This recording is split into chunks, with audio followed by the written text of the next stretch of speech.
Vamos continuar a nossa leitura? Vamos lá em Apocalipse, capítulo 7. Nós vamos iniciar hoje o capítulo 7.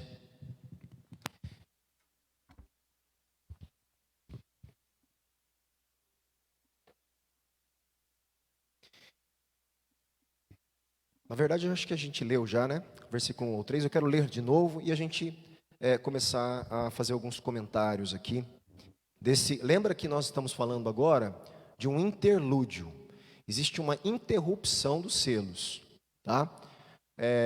Isso, obviamente, uma interrupção literária, né? Nós estamos numa literatura sendo escrita e, de repente, João organiza ali, e ele, ao invés de contar a abertura do sétimo selo, ele traz informações de um interlúdio antes do sétimo selo, tá? A gente viu isso aí, vamos ver de novo o propósito, com calma hoje, para a gente entender o que pode estar acontecendo aqui, né?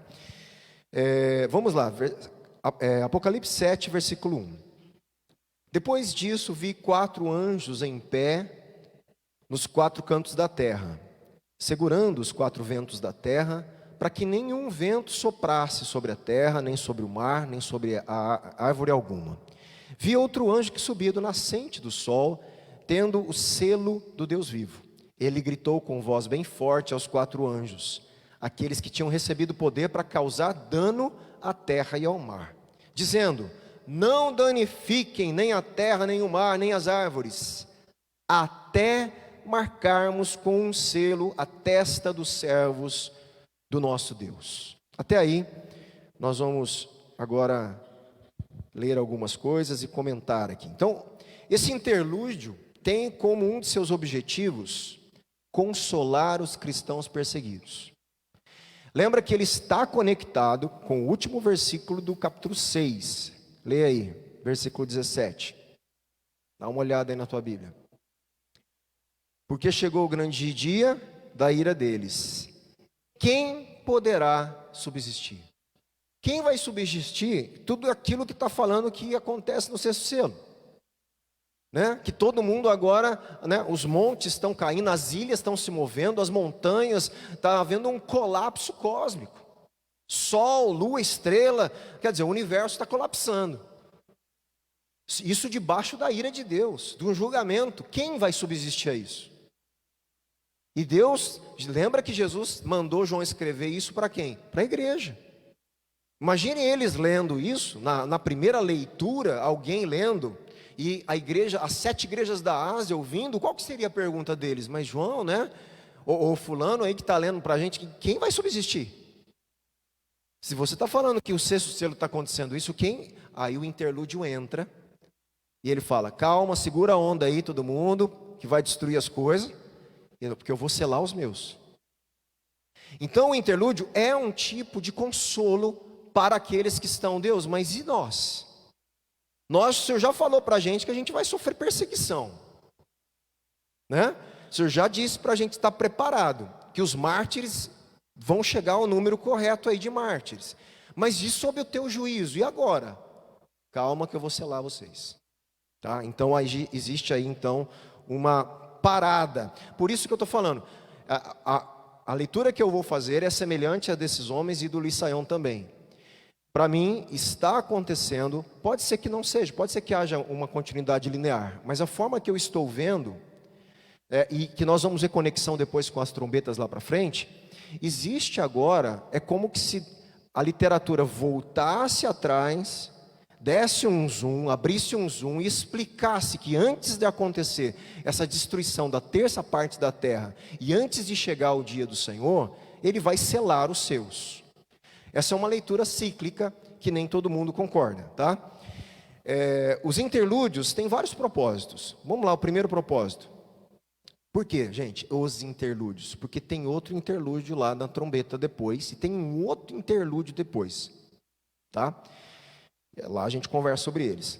Primeiro, os dois que ocorrem entre o sexto e o sétimo juízo, que é o que está aqui, do selo e da trombeta, eles estão intensamente ligados ao sexto juízo, ao anterior. Então existe uma conexão aqui, como a gente está vendo. Quem subsistirá, de repente o interlúdio entra. Então existe essa conexão. Segundo propósito do interlúdio, eles fornecem informação sobre a situação dos santos em meio aos juízos. Qual que é a situação da igreja nesses acontecimentos? Porque por enquanto Deus está falando que ia o quê? E juízos sobre os habitantes da terra, grandes, governantes, poderosos, mas e a igreja no meio disso? E os cristãos?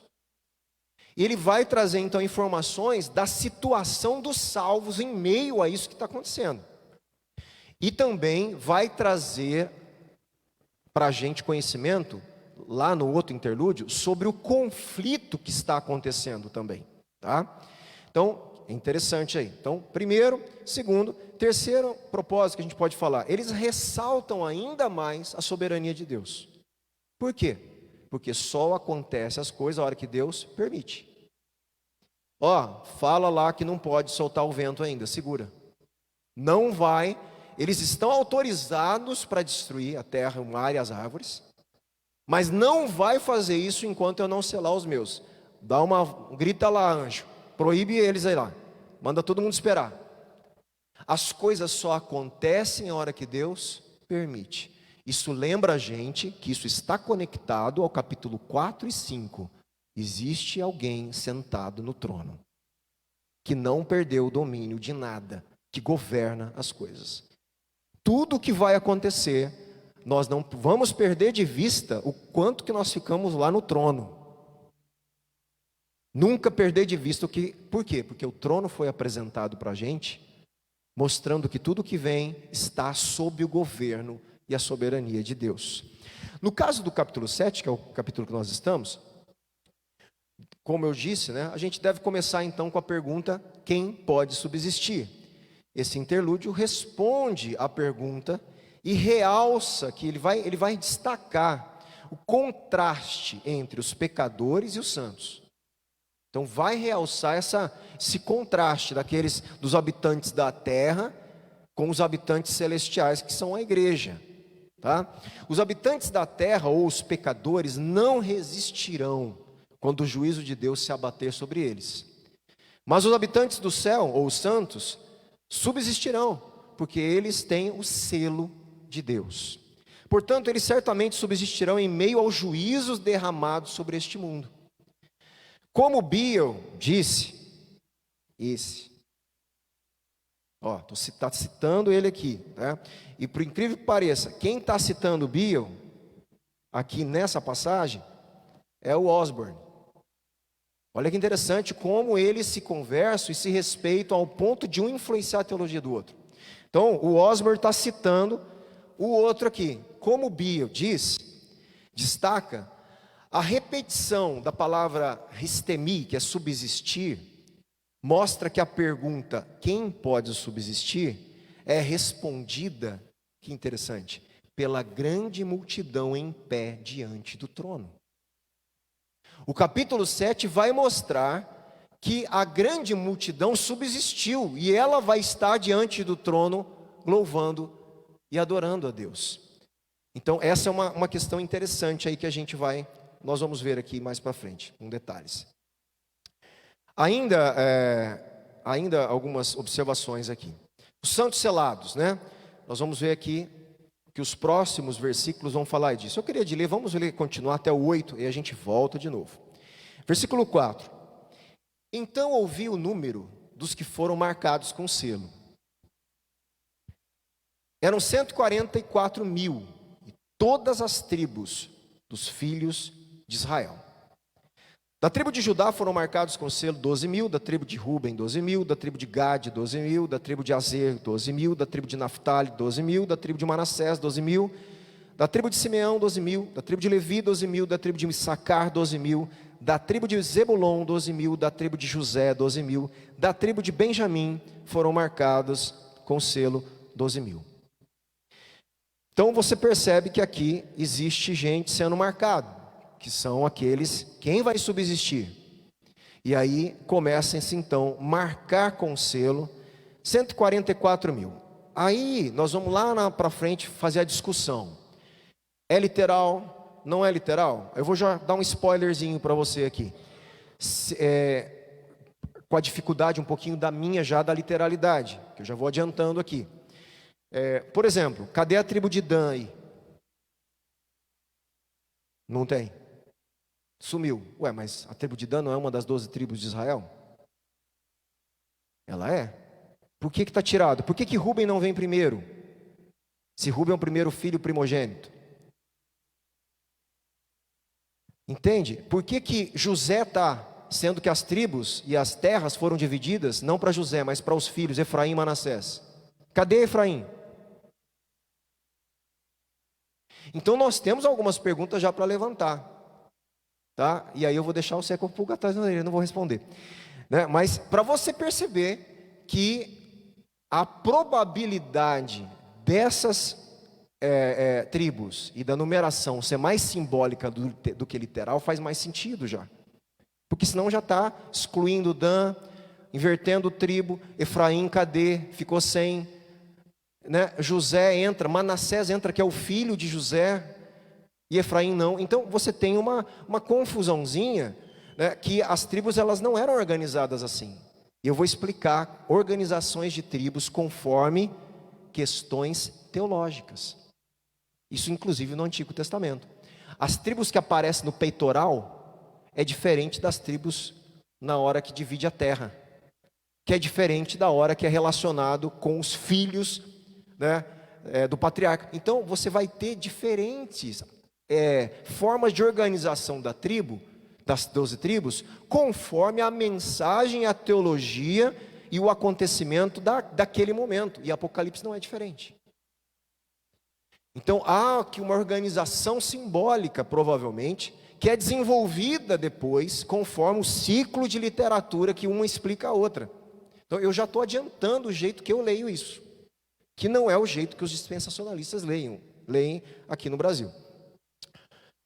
Então os santos selados aqui, o desenvolvimento da narrativa a partir do 6º selo, você pode sempre voltar, dar uma olhadinha no 6º selo ali, ó. Capítulo 6, do 12 ao 17, nós estamos falando do 6º selo. Fica claro que as forças de destruição estão reunidas. E a destruição final do mundo, mal, ele está iminente. O dia do Senhor chegou, a gente viu. No selo 6º, né, no 6º selo. Mas Deus ainda não está pronto para concretizar essa aniquilação do mundo mal. Primeiro o seu povo deve ser selado, a fim de ser protegido antes da conflagração, né? A liberação de tudo isso que está para acontecer. Portanto, os 4 ventos de destruição, eles estão subordinados, segundo a leitura que eu estou fazendo, ao capítulo 7, de 1 a 3. Estão subordinados a espera selar antes de acontecer. De forma que eles não podem executar o que foi falado, essa tarefa, antes de Deus selar os seus. As forças angélicas receberam uma tarefa mais importante: garantir a segurança do povo de Deus com o selo na testa. Calma que nós vamos falar um pouquinho do selo aí da testa. Adiantando, indicando propriedade. É meu, Deus está falando, eu selo, é meu. Tá? Isso era, gente, bom, não tem como, eu tenho que adiantar, né? Senão passa aqui. Na antiguidade greco-romana, na época inclusive do 1º e 2º século, os escravos, alguns escravos ou alguns donos de escravos, eles marcavam os seus escravos. Marcas. Ao ponto de marcas com lâminas afiadas. Alguns escravos eram marcados com as iniciais dos donos da família, porque a minha propriedade, se o escravo fugisse e tivesse que ir atrás identificar, ou alguém identificar, ó, esse escravo é daquela casa lá, ele está marcado. É um símbolo de pertencimento, de propriedade. Não só com facas, lâminas, mas também com queimaduras. Infelizmente, é tão ruim falar isso, mas é exatamente o que acontecia. Igual fazer marcar gado. Tá? Com símbolos próprios, você vai lá e você marca, o escravo é propriedade, agora minha, quem olhar sabe qual dono é. E algumas marcas poderiam também ser feitas na testa, como símbolo também de propriedade. Existe uma linguagem, então, de marca e de propriedade. E é justamente isso que Deus está falando. Eu vou marcar os que são meus. Porque quem comprou a gente? O sangue do Cordeiro. Nós temos um dono agora. Nós temos um Kyrios. Nós temos um Senhor. E Ele marca aqueles que são seus. E aqui é o momento de marcar os que são seus, para que estejam debaixo da sua proteção. Então é um sentido de propriedade e proteção. Quem está na minha casa, quem é meu, não vai passar pelo que eu vou fazer com os de fora, que é o juízo que Ele vai liberar ali, tá certo?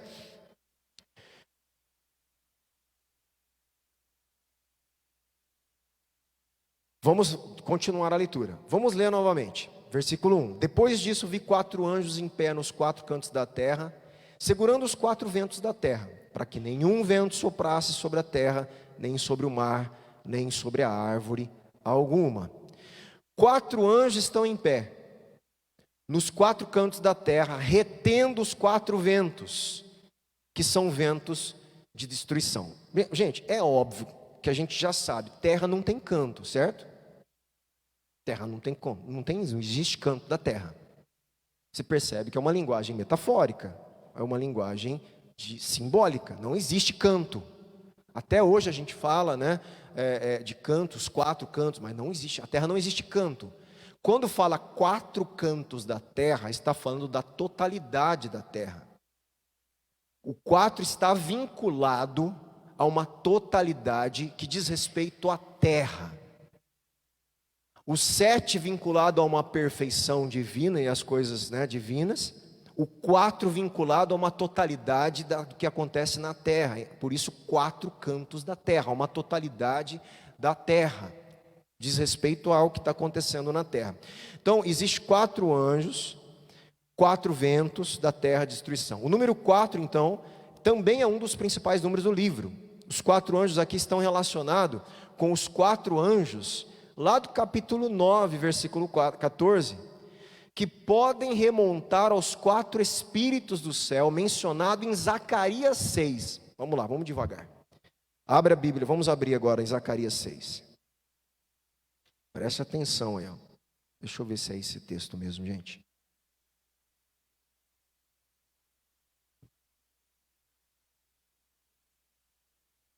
Zacarias capítulo 6.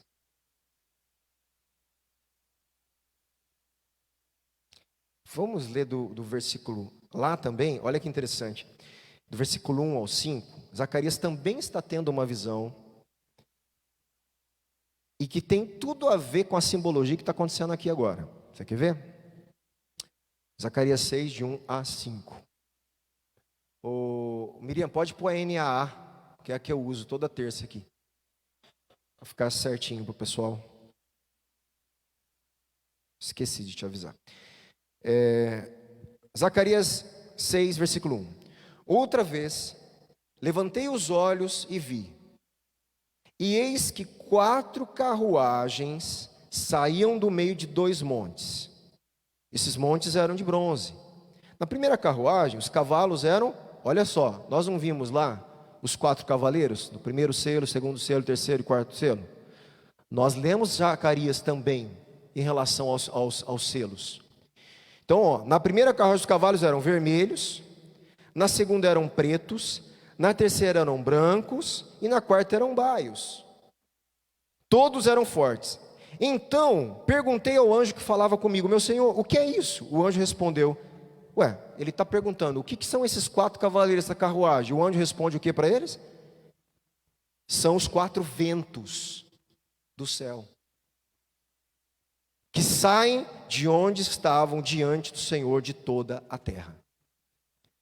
Aqui é uma chave para alguns, como eu tenho falado, de interpretação cíclica de Apocalipse. Os 4 ventos estão conectados em Zacarias aos 4 cavaleiros. Então, a possibilidade de ser essa retomada anterior à liberação dos cavaleiros para fazer o que eles tinham que fazer é grande. tá? Não tenho certeza. Eu estou escolhendo uma interpretação. Mas, segundo esses teólogos, é exatamente isso que está acontecendo. E nós temos um texto muito sugestivo aqui, que liga os 4 cavaleiros aos 4 ventos.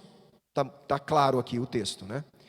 Então, há uma grande possibilidade da conexão dos 4 ventos com os 4 cavaleiros dos primeiros selos. Por isso o interlúdio é uma volta cronológica, uma volta lógica, anterior. Deus falou, vai acontecer isso, vai acontecer isso, vai acontecer isso, vai acontecer isso. Quem vai subsistir? Pum, dá uma pausa. Vamos voltar. Volta aqui. Antes de eu liberar, eu vou selar. Então, essa é uma forma de leitura que nós entendemos que a literatura judaica, ela faz esse tipo de retomada, como eu tenho falado para vocês. Porque as retomadas explicam, correlacionam e ampliam significado. Que é uma questão, gente, literária do hebraico, muito comum. É isso que eu quero que vocês entendam. E nós aqui em Zacarias temos uma sugestão muito forte da conexão dos cavaleiros com os ventos. Tá? Então, há uma possibilidade, a meu ver, muito grande, disso não estar linearmente colocado como os dispensacionalistas colocam, porque eles acham que vai acontecer assim, inclusive ele quer ficar adivinhando onde está, né? Primeiro selo, segundo selo, terceiro, quarto, quinto, sexto, sétimo selo, primeira trombeta, segunda, e vai acontecendo linearmente. Na leitura desses homens, desses estudiosos de literatura judaica, Apocalipse não foi escrito assim.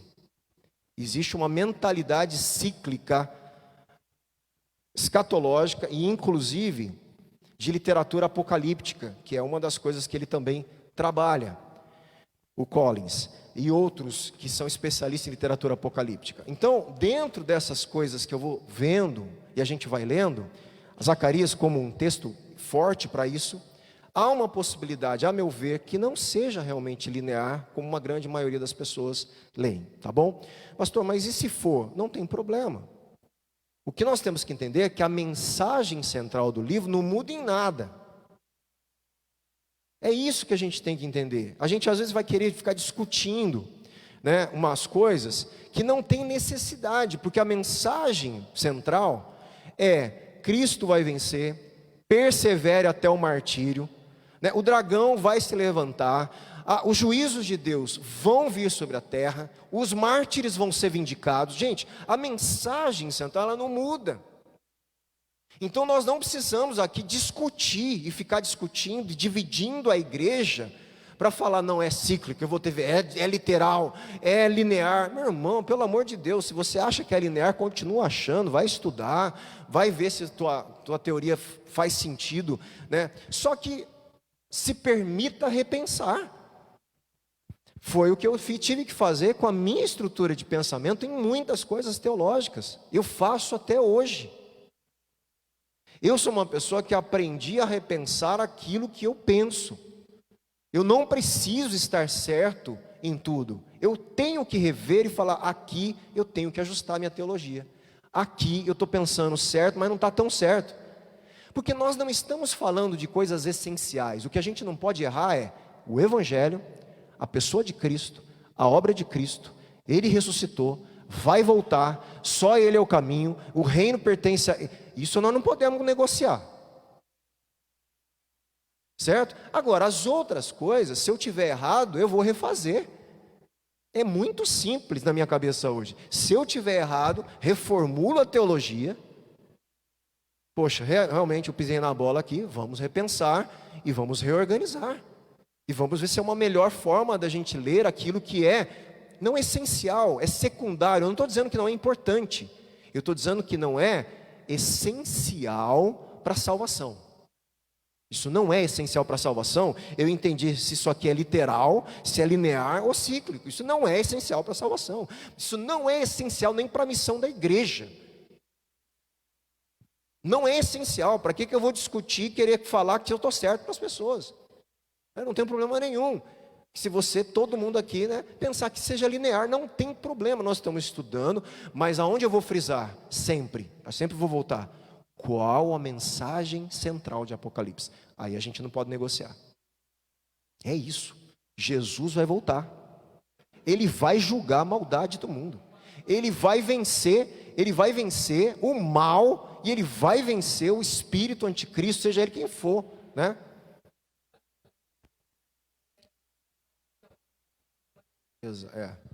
Você tem aqui o que a gente poderia talvez chamar dos fiéis. De algum sentido, é aqueles que estão permanecendo. A Bíblia, o tempo inteiro, em todas as cartas, né?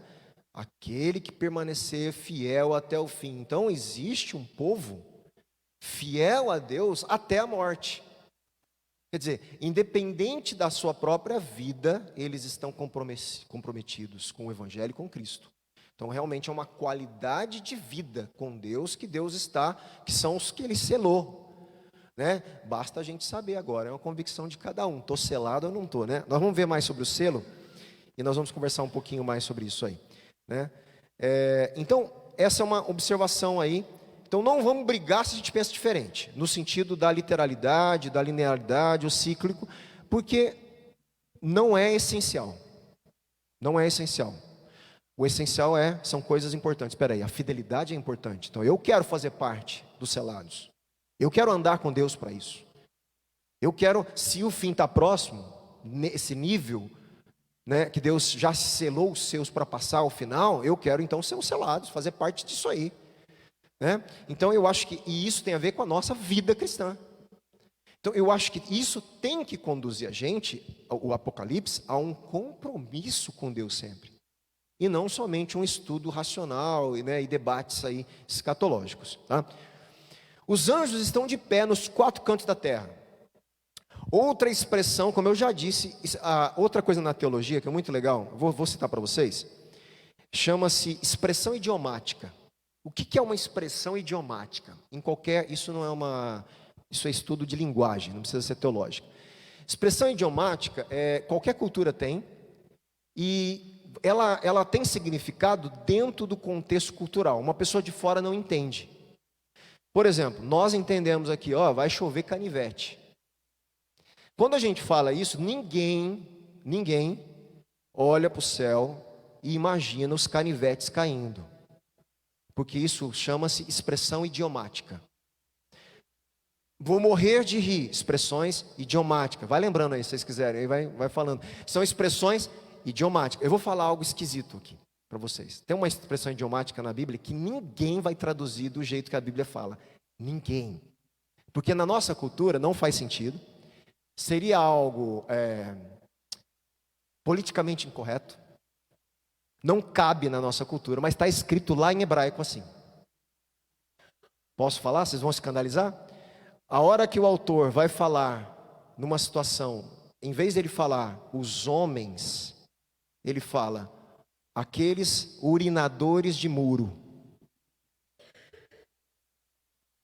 se referindo aos homens, porque é uma expressão idiomática.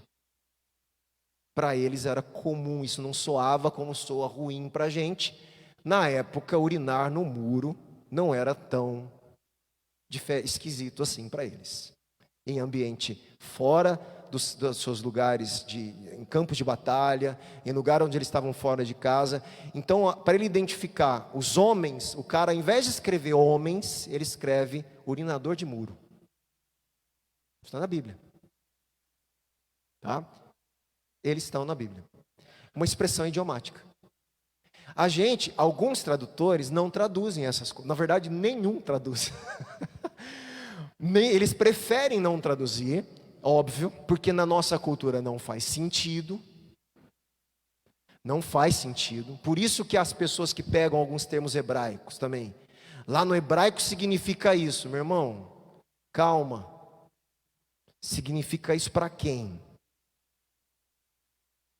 Significa isso para a gente, para aquela época. Você está estudando a história. Quando eu pego grandes dicionários teológicos, eu tenho um baita de um dicionário teológico internacional.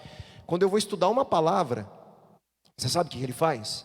Ele pega aquela palavra e me explica o que ela significa no Antigo Testamento, o que ela significa em outras línguas semíticas que rodeavam o hebraico antigo, o que ela significa em aramaico, o que ela significou no Novo Testamento, o que ele mostra um histórico da palavra, e algumas vezes ela muda o significado. Isso é o estudo da semântica das palavras. Então, nós temos que tomar muito cuidado. Ah, não, essa palavra significa isso para quem? No contexto dela? Nós temos que tomar cuidado. São todas questões. Gente, quem estuda seriamente a hermenêutica, né, não comete essas falhas de interpretação. E o pessoal vai descobrindo algumas coisas, né, que não estuda muito, e vai achando que falar essas coisas é bonito e tal, mas ela não foi lá estudar, às vezes não é aquilo, né, por mais boa vontade. Mas é importante tomar esses cuidados para a gente não fazer. Então é óbvio que os tradutores não iam colocar isso ao pé da letra, como não colocou outras expressões idiomáticas ao pé da letra, para a gente não entender. Outras são colocadas, por exemplo, como 4 cantos da terra. É uma expressão idiomática daquela época que a gente usa até hoje. No caso, nós temos, né, norte, sul, leste, oeste, os 4 cantos da terra. Mas a terra no sentido de ter canto, para você ter círculo tem canto. Então, geometricamente falando, é um erro de linguagem. Mas a Bíblia não está se importando, não é uma linguagem, né, matemática que está sendo usada. É uma linguagem para o povo entender.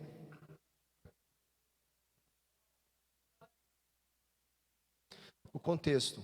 Por isso que uma teologia bíblica, né, quando a gente fala uma teologia bíblica bem feita, quando a gente entende uma narrativa geral, e uma das outras chaves de interpretação bíblica é o quê? A Bíblia interpreta a própria Bíblia, gente.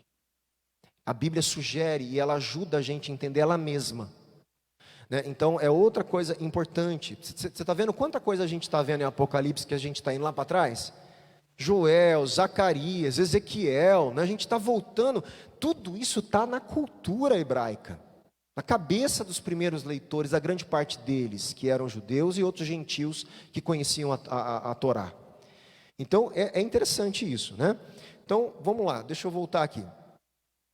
A ênfase, então, que a gente pode falar é que os anjos estão em pé.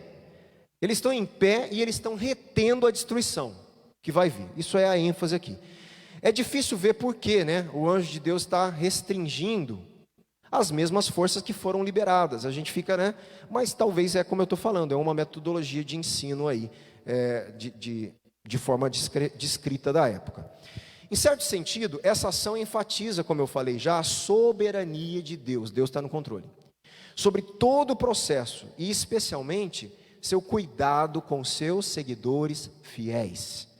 Atenção, Deus não permitirá que o juízo venha sobre a terra, até que seu povo seja selado e protegido dessas forças terríveis. Vamos entender o seguinte: existe um sofrimento que ele não vai preservar a igreja. É o sofrimento do martírio. Esse sofrimento ele não disse que ia preservar. Vai acontecer. Vocês vão sofrer perseguição, vai haver luta do dragão contra a igreja, vai haver, muitos vão ser mortos. Ele não está protegendo da ira do dragão naquele momento, ele vai derrotar o dragão depois. O que ele está protegendo é do quê? Do seu juízo sobre a terra. Nós temos que entender que existe uma diferença de maldade sobre a igreja, feita pelos governos que representam ali, né, o dragão, né, as bestas, a Babilônia. Então, esse mundo, esse império maligno que vem contra a igreja, há uma permissão de Deus de perseguição e até mesmo de martírio. Não é isso que ele vai livrar. Ele vai selar para livrar os seus dos seus juízos, igual no Egito. A hora que as pragas vieram sobre o Egito, os seus não foram afetados por nenhum juízo no Egito. É como se fosse, Deus selou. É a mesma coisa. Eu vou mandar juízo sobre o Egito. O povo dele ficou protegido. Certo? Não quer dizer que não foram afetados em nada. Eles não sofreram a praga imediatamente, mas quando eles estavam ali na região do Egito, obviamente, a estrutura não mexia com coisas deles, o gado dele, a casa dele, mas eles sofriam como consequência do sistema ali. Faltou água, onde eles foram buscar água? Por causa de toda a água ali do Nilo. Então existia um certo respingar ali, mas nunca um juízo imediato. Deus preservou eles, inclusive, principalmente, né, a dos primogênitos, que foi estabelecida a Páscoa ali no sangue, que é um livramento ali, né, dessa morte causada. Então os judeus, ninguém perdeu um filho. Quem marcou a porta com o sangue ali, quem selou a casa com o sangue do cordeiro, ninguém perdeu um filho. Nem filho, nem gado, primogênito, nada, ninguém perdeu. Né? Então essa é a mesma linguagem que está acontecendo agora. Então, dos juízos de Deus que vêm sobre a terra, Deus marca os seus e livra. Da ira de Satanás, da perseguição dos últimos dias, não. Vai passar. E esse é um outro problema, né? Que a gente entra, mas está falando da grande tribulação e tal. Para mim não importa, o que importa é, se é a grande tribulação, existe um tipo de perseguição que vai levar ao número de conclusão do martírio que Deus vai permitir. Se é na grande tribulação ou se não é, meu irmão, não sei, não tenho nem necessidade de saber, eu sei que vai acontecer.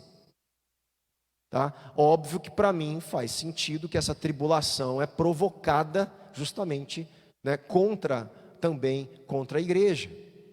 A igreja passa por tribulação? Passa. Passou, está passando, vai passar. E essa tribulação no sentido da perseguição da igreja, Deus não falou que ia livrar, vocês vão passar. Passem, morra pelo evangelho, sejam fiéis, perseverantes até o fim. Mas os juízos que eu vou trazer sobre os habitantes da terra, eu selo os meus. Essa é uma diferenciação importante. Hoje existe, eu vou citar aqui, eu sei que para alguns isso é novo, não vou entrar nisso, mas eu vou só citar que hoje existe uma outra linha que surgiu, que eu vi, que antigamente falava assim, você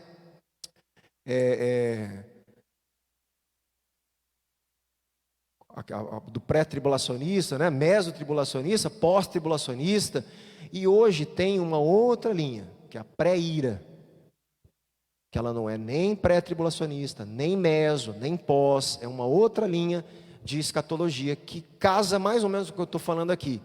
Quer dizer, eu sou tirado não da tribulação, mas da ira de Deus sobre a terra. Eu sou livrado ali.